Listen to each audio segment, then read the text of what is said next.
This week we were working on our Cyanotype project. It's going to be putting together a community quilt. We made pictures that use your hands and you don't have to even use a camera. So we did a science and art experiment. So it's where we get a piece of fabric and we put our hands on it and just do anything with their hands, make a logo or just anything. What happens is there are two chemicals mixed together and then they're painted on the fabric.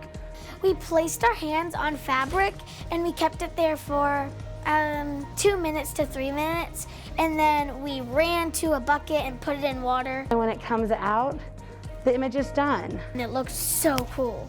So I actually did this to represent a bird. I was surprised when it changed to like blue and then green and then gray again, and like it was kind of like a process. When it's done, they're all really excited. They've been cheering on their friends and they've been really stoked to see all the different hand positions and all the different things they can make. So that's really exciting for me because I love to see their creativity. It's the best part of my job.